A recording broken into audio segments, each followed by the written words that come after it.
mahadnaqa ugu weyn aan sameynaya maanta waxa weeyaan warbaahinta adkaysi badan warbaahinta waliba wariyayaasha khaasatan wariyayaasha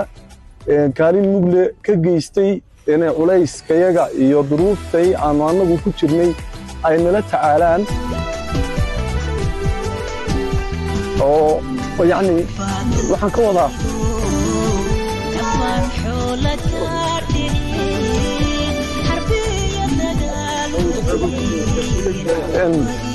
يعني وقتي adag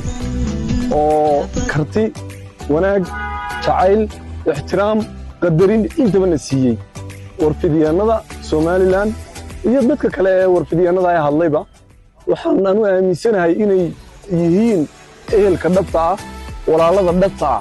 warfidiyaanada suxufiyiinta diilka maanu waligay waxaan oran jiray markaan anigu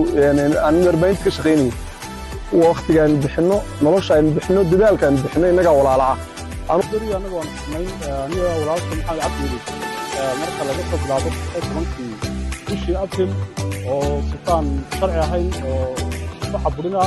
أو سلطان أخش قيسنا اليوم متى هو بيجينا